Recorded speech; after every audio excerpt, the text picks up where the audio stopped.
শাহরু রমাদান আল্লাযী উনজিলা ফীহিল কুরআন হুদাল লিন-নাসি ওয়া বায়্যিনাতিম মিনাল হুদা ওয়াল ফুরকান ফামান শাহিদা মিনকুমুশ শাহরা ফালইয়াসুম। আল্লাহ বলেন, রমজান মাসে কোরআন নাজিল করা হয়েছে। তোমরা যেই রমজান মাসের লাগাল পাবে সেই যেন রোজা রাখে। আদেশ করলাম, রোজা রাখো। তাইলে রমজান মাসে রোজা রাখার জন্য আল্লাহ হুকুম দিছেন কিনা? আল্লাহ যে কাজের হুকুম দিছেন এটা একটা নেক আমল। আল্লাহ যে কাজের হুকুম দিছেন এটা একটা নেক আমল। আরেক আয়াতে আল্লাহ বলেন, ইন্নাস সালাতা কানাত আলাল মুমিনিনা কিতাবাম মাওকুতা। এর অর্থ হইল নিশ্চয়ই নির্ধারিত সময়ে নামাজ পড়া মুমিনদের জন্য ফরজ। দৈনিক 5 বেলা নামাজ পড়ার জন্য আল্লাহ আদেশ করেছেন। সুতরাং 5 বেলার নামাজ ও নেক আমল। রমজান মাসে রোজা রাখতে আল্লাহ আদেশ করেছেন, তাই রমজানের রোজাও একটা নেক আমল। কিন্তু তারাবিহের নামাজ পড়ো এমন আদেশ আল্লাহ করছেন না। বরং হাদিস শরীফে রাসূল করিম সাল্লাল্লাহু আলাইহি ওয়াসাল্লাম বলেন, ইন্নাল্লাহা ফারাদা সিয়ামা রমাদানা আলাইকুম ওয়া সানানতু লাকুম কিয়ামাহু ফামান সামাহু ওয়া কামাহু ঈমানান ওয়া ইহতিসাবান খারাজা মিন যুনুবিহি কায়াউমিন ওয়ালাদাতহু উম্মুহু আও কামা ক্বালা আলাইহিস সালাতু ওয়াস সালাম। হাদিসের অর্থ হইল, আল্লাহ রমজান মাসে রোজা রাখা তোমাদের জন্য ফরজ করেছেন। যেহেতু আল্লাহ হুকুম করছেন রমজান মাসের লাগাল ফাইলেই রোজা রাখো, আল্লাহর হুকুমের কারণে এটা ফরজ। কিন্তু তারাবিহের নামাজ পড়ো আল্লাহ হুকুম করছেন না। কিন্তু আমি রাসূল তোমাদেরকে উৎসাহ দিয়া বলতেছি, রোজা রাখার সাথে সাথে কেউ যদি তারাবিহের নামাজটাও ঠিকমতে পড়ে তাইলে আল্লাহ তার সারা জীবনের গুনাহ মাফ করে দেবে। রোজা রাখার জন্য আদেশ করা হয়েছে, আর তারাবির নামাজ পড়ার জন্য উৎসাহ দেওয়া হয়েছে।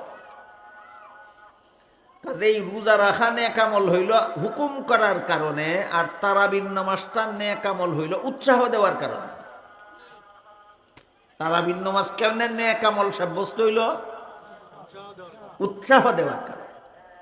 রোজা রাখা কেমনে নেক আমল সাব্যস্ত হইল? আদেশ করার কারণে।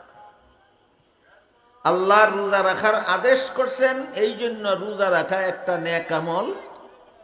তারাবিহের নামাজ পড়ার উৎসাহ দিছেন রাসূল, এই জন্য তারাবিহের নামাজ একটা নেক আমল। আমার আগে সাদি সাহেব রমজান মাস সম্পর্কে, রোজা সম্পর্কে আপনাদেরকে অনেক জরুরি কথা বলে গেছে। এই রমজানের রোজা সম্পর্কে আল্লাহ কুরআনে বলেন, কুতিবা আলাইকুমুস সিয়াম কামা কুতিবা আলাল্লাযীনা মিন ক্বাবলিকুম লাআল্লাকুম তাত্তাকুন। রোজা যে তোমাদের জন্য ফরজ করা হইল, এটা একদিকে একটা ইবাদত, আর একদিকে এটা ইসলামের 5টা ভিত্তির একটা ভিত্তি। ইসলাম ধর্মের ভিত্তি 5টা, এর মধ্যে 3 নম্বর ভিত্তির নাম হইল রমজান মাসে রোজা রাখা। আরেকদিকে রোজা এমন একটা ইবাদত, মনোযোগ দিয়ে করতে পারলে এই ইবাদতের দ্বারা সব গুনাহ ত্যাগ করার অভ্যাস গড়িয়া তোলা যায়। আর সব গুনাহ যারা ত্যাগ করে আল্লাহ এদের জীবনের সব গুনাহ মাফ করে দেয়। জীবনের সমস্ত গুনাহ মাফের জন্য তওবা কইরা গুনাহ ছাড়া দরকার। আর তওবা কইরা গুনাহ ছাড়ার জন্য রোজা একটা উত্তম ব্যবস্থা। গুনাহ ছাড়ার জন্য রোজা একটা কেমন ব্যবস্থা? উত্তম ব্যবস্থা। এটা একটা বোঝার মতো বিষয় যে রোজা উত্তম ব্যবস্থা কেমনে হলো। রমজান মাসের দিনের বেলায় আমরা খানাফিনা করি না, গড়ে হালাল খানা মজুদ থাকলেও খাই না, গড়ে হালাল বিবি থাকলেও দিনের বেলায় তার কাছে যাই না আল্লাহর হুকুম পালনের জন্য।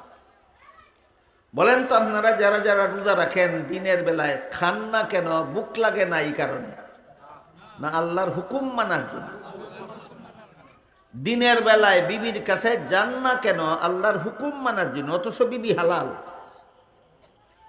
গড়ের খানাও হালাল, গড়ের বিবিও হালাল, শুধু আল্লাহর হুকুম মানার জন্য হালাল খানা খান না, হালাল বিবির কাছে যান না। এই অভ্যাসটা যারা মনোযোগ দিয়ে 1 মাস করতে পারে, এদের জন্য কোনো হারাম খানা আর কোনো হারাম মহিলার কাছে যাওয়া তওবা কইরা ছাইরা দেওয়া সহজ হইয়া যায়। যারা হালাল জিনিস ছাড়তে পারে আল্লাহর হুকুম পালনের জন্য, এদের জন্য হারাম জিনিস তওবা কইরা ছেড়ে দেওয়া সহজ হইয়া যায়। এই জন্য আল্লাহ বলেন লাআল্লাকুম তাত্তাকুন, এই রোজার মাধ্যমে তোমরা সকল প্রকার হারাম জিনিস ছাইরা দেওয়ার একটা অভ্যাস করতে পারো। এইভাবে যারা রোজা রাখে, এদের রোজার দ্বারাই আল্লাহ রোজাদারের সারা জীবনের সমস্ত গুনাহ মাফ করে দেয়। রোজা একটা ইবাদত, নামাজ একটা ইবাদত, আল্লাহর হুকুমের কারণে। তারাবির নামাজ একটা ইবাদত, রাসূলের উৎসাহ দেওয়ার কারণে।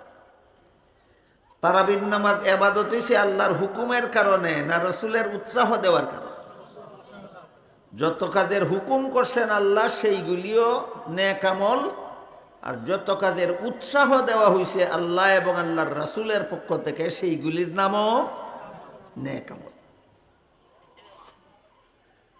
আল্লাহ বলেন কোনো মানুষ মুমিন হওয়ার পরে যদি নেক আমল করে, তাহলে নেক আমল মুমিন হওয়ার আগে না পরে? পরে। আগে মুমিন হও, পরে নেক আমল করো। এক বেটায় কোরআনের কথা বিশ্বাসই করে না, সারা বৎসর রোজা রাখলে কি কাজ হইব? এক বেটায় কোরআনের কথা বিশ্বাসই করে না, সে দিন রাত 24 ঘন্টা নামাজ পড়লে কি কাজ হইব? কোনো কাজ হইত না। বুঝে থাকতে বলেন তো, নেক আমল আগে না ঈমান আগে? ঈমান আগে। এই জন্য আগেই কইছি, সমস্ত মুসলমানদের জেনে রাখা দরকার আমার ঈমান কোন জিনিসের নাম? 6টা কথা বিশ্বাস করার নাম। আমার ঈমান কোন জিনিসের নাম? 6টা কথা বিশ্বাস করার নাম। আমি যদি 6 কথা বিশ্বাস করি, তাইলে আমার ঈমান আছে। এখন আমার নমাজের দাম আছে, এখন আমার রোজার দাম আছে, এখন আমার তারাবির দাম আছে, সব আমলের দাম আছে। তো ঈমান আনার পরে যদি কেউ নেক আমল করে, বদ আমল ছেড়ে দেয়, গুনার কাজ করে না, চুরি করে না, ডাকাতি করে না, সুদ খায় না, ঘুষ খায় না, মদ খায় না, গাঞ্জা খায় না, মিথ্যা কথা বলে না, মিথ্যা মামলা করে না, মিথ্যা সাক্ষী দেয় না, মানুষের ধন সম্পদ অন্যায়ভাবে খায় না, মানুষে অন্যায়ভাবে কষ্ট দেয় না, এগুলির নাম নেক আমল না, এগুলির নাম বদ আমল। আল্লাহ কি বলছেন? ঈমান আনার পরে যদি বদ আমল করে, না ঈমান আনার পরে যদি নেক আমল করে? ঈমান আনার পরে যদি আমল ভালো করে, নেক আমল করে, বদ আমল করে না, তাহলে তার জন্য কোরআনে আল্লাহ যত পুরস্কারের ঘোষণা দিছে। কোন ঈমানদার যদি বদ আমল না করে নেক আমল করে, তাহলে তার জন্য আল্লাহ কোরআনে অনেকগুলি পুরস্কারের ঘোষণা দিছে। আপনারা মনোযোগে শুনলে আমি কয়েকটা পুরস্কারের কথা শোনাইব। 1 নম্বর পুরস্কারের ঘোষণা দিয়েছেন সূরা নূরের 55 নম্বর আয়াত। সেখানে আল্লাহ বলেন ওয়া'আদাল্লাহুল্লাযীনা আমানু মিনকুম ওয়া আমিলুস সালিহাত, হে মুমিন মুসলমানেরা, তোমাদের মধ্যে ঈমান আনার পরে যারা আমল ভালো করবে, এই যে দেখেন, ঈমান আনার পরে যারা আমল ভালো করবে, আমি আল্লাহ দুনিয়াতেই তাদেরকে 3টা পুরস্কার দেব। ইমান আনার পরে আমল ভালো করলে, বদ আমল সাইডা দিয়া নেক আমল করলে আল্লাহ মরণের আগেই দুনিয়াতেই দিবেন পুরস্কার তিনটা। এক নম্বর পুরস্কার বিবরণ দিয়ে আল্লাহ বলেন, লায়াস্তাখলিফান্নাহুম ফিল আরদ, পৃথিবীর শাসন ক্ষমতা মুমিন মুসলমানদের হাতে উঠাইয়া দেবে। তাহলে শাসন ক্ষমতা আন্দোলন কইরা দখল করার ব্যাপার না আল্লাহ দান করার ব্যাপার? আল্লাহ কেমনে দান করবেন? ইমান ঠিক করার পরে যদি আমল ভালো করে, ইমান ঠিক করার পরে যদি আমল ভালো করে, আল্লাহ বলেন শাসন ক্ষমতা আমি তোমাদের হাতে উঠাইয়া দেব। তাইলে আমার কাজ শাসন ক্ষমতা দখলের আন্দোলন করা না ইমান আমল ঠিক করা? ইমানের হিসাব নাই, আমলের খবর নাই, আন্দোলন করে শাসন ক্ষমতা দখল করত। আল্লাহর দেওয়া নিয়মে হইল না উল্টা? উল্টা কাজের কোনো ফল জীবনে কোনোদিন পাওয়া যায় না। কলা গাছ চিনুন নি আপনারা? কলা গাছ, একটা কলা গাছ এখান থেকে উঠাইয়া নিয়ে আর এখানে রুইবেন, উল্টা বাউ আসেন, মুড়া দেওয়ান লাগবে উপর দিকে আর আগা নিচের দিকে, না আগা উফরি মুড়া দেওয়ান লাগবো মাটির নিচে।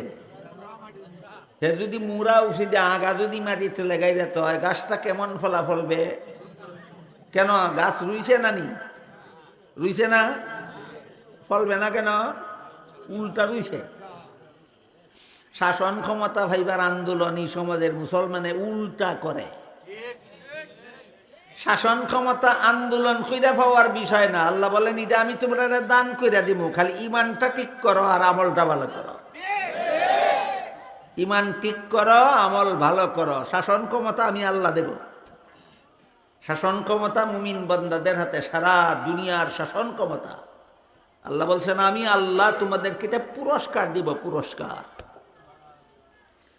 দুনিয়ার শাসন ক্ষমতা মুমিন মুসলমানদেরকে আল্লাহ দান করে দিবেন দুই জিনিসের পুরস্কার, ইমান আর নেক আমল। ইমান আর নেক আমল। এখন যদি কারো ইমানে গন্ডগোল থাকে, নেক আমলের জায়গায় বদ আমল করে আর আন্দোলন করে, লড়াই করে, সংগ্রাম করে, মিটিং করে, মিছিল করে, নির্বাচন করে, শাসন ক্ষমতা দখল করার লাগি, কলা গাছ উল্টাইয়া রোয়ার মতো হইব। কেমনে রোয়ার মতো? এই গাছে জীবনে কোনোদিন কলার ছড়ি ধরবে না। এই গাছে জীবনে কোনোদিন কলার ছড়ি। তোর আমল খারাপ, তোর নিজের 3.5 শরীরের মধ্যে তুই আল্লাহর হুকুম জারি করতে পারস না, তুই সারা দেশও কেমনে আল্লাহর হুকুম জারি করবে? আমি যদি আমার 3.5 শরীরের মধ্যে আল্লাহর হুকুম জারি করি, আমেরিকার সেনাবাহিনী লিয়ে আইবনি বাধা দিত, বুঝা করি। আমি যদি আমার মুখের দাড়িটা নবীর সুন্নত মতো এক মুষ্টি পরিমাণ লম্বা করি, আমি যদি আমার মুসটা এই পরিমাণ বাটি করি যে পানি খাইতে মুস পানির মধ্যে সুবানি লাগে না,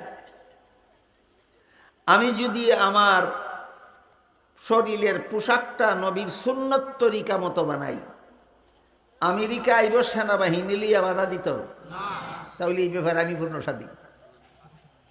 আল্লাহর যে হুকুমটা আমার 3.5 শরীর জারি করতে পূর্ণ স্বাধীন, কেউ বাধা দিতে আসবে না।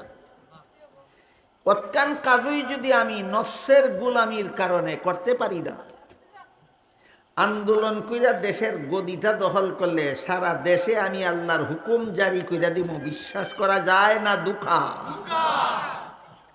যে 3.5 শরীরের মধ্যে আল্লাহর হুকুম জারি করতে পারে না, আন্দোলন করে গদিত গিয়া সারা দেশও আল্লাহর হুকুম জারি করত, এর মতো দুঃখাবাজ জগতে আর কেউ হতে পারে না। এই হলো ঈমান আনার পরে নেক আমলের প্রথম পুরস্কার। আল্লাহ বলেন, হে মুমিন মুসলমানেরা, তোমরা যদি আমল ভালো করো তাইলে দুনিয়াতেই আমি আল্লাহ তোমাদেরকে 3টা পুরস্কার দেব। 1 নম্বর, দুনিয়ার শাসন ক্ষমতা আমি আল্লাহ তোমাদের হাতে দান করে দেব। 2 নম্বর, ওয়ালা ইউমাক্কিনান্না লাহুম দীনাহুমুল্লাযী ইরতাদা লাহুম, যে ইসলাম ধর্মকে আল্লাহ তোমাদের জন্য পছন্দ কইরা নিছেন। একমাত্র ইসলাম ধর্ম আল্লাহর পছন্দসই এবং আল্লাহর কাছে গ্রহণযোগ্য। ইসলাম ছাড়া আর কোনো ধর্ম আল্লাহর পছন্দও না, গ্রহণযোগ্যও না। আপনারা কি জানেন আল্লাহর কাছে কতগুলি ধর্ম গ্রহণযোগ্য? একমাত্র ইসলাম। আল্লাহ বলেন যে ইসলাম ধর্মকে আমি আল্লাহ তোমাদের জন্য পছন্দ করে নিলাম, যে ইসলাম ধর্ম ছাড়া আর কোনো ধর্ম আমি আল্লাহর কাছে গ্রহণযোগ্য নয়। তোমরা মুমিন মুসলমানেরা যদি আমলটা ভালো করো, তাহলে ইসলাম ধর্মকে আমি আল্লাহ সারা বিশ্বে প্রতিষ্ঠিত করে দেব। ইসলামকে সারা বিশ্বে প্রতিষ্ঠিত করে দেওয়া আন্দোলনের ব্যাপার নয়, ঈমান আমল সংশোধন করার ব্যাপার। এই কারণে তবলিগি জমাত না কোনো গদি দখলের আন্দোলন করে, না দুনিয়া দখল করার আন্দোলন করে, শুধু ঈমান আমল সংশোধনের আন্দোলন করে। তাহলে আল্লাহ যে পদ্ধতি বাতাইছেন, তবলিগি জমাত ই পদ্ধতিতে আছে না কলা গাছ উল্টাইয়া রইছে? এইটা এইটা এইটা হইল বুঝার মতো ব্যাপার। কলা গাছ উল্টাইয়া রইলে জীবনে কোনোদিন কলা ধরবে না। আল্লাহ বলেন তোমার ঈমান ঠিক রাখো, আমল ভালো করো, দুনিয়ার শাসন ক্ষমতা তোমাদের হাতে আমি আল্লাহ দান করে দেব। ইসলাম ধর্মকে আমি আল্লাহ সারা দুনিয়াতে প্রতিষ্ঠিত করে দেব। ইসলাম ধর্মকে দুনিয়াতে প্রতিষ্ঠিত করে দেওয়ার কয়েকটা পদ্ধতি আছে, 3টা পদ্ধতি মুফাসসিরিনে কেরাম তাফসীরের কিতাবে লিখছেন। ইসলাম ধর্মকে দুনিয়াতে প্রতিষ্ঠিত করার পদ্ধতি কটা? 3টা। এই পদ্ধতিগুলি না জানার কারণে আজকে ইসলাম প্রতিষ্ঠা কথাটা নিয়ে যত সব ঝগড়া মিডিয়াতে চলে, দেখছি আমি মিডিয়াতে ঝগড়া। একদলে কয় ইসলাম প্রতিষ্ঠা হয়ে গেছে 1500 বছর আগে, এখন আবার তুমি কি ইসলাম প্রতিষ্ঠা করতে চাও? আরেক দলে কয় ইসলাম প্রতিষ্ঠা রসুল করছিলেন মক্কা মদিনায়, হযরত উমর করেছিলেন আরো বহু দেশের মধ্যে, তারপরে অন্যান্যরা আরো অন্যখানে করছেন। একটা বুড়ার ডিম জানে না ইসলাম প্রতিষ্ঠার পদ্ধতি কটা, খালি খামোখা সাফাবাজি করে।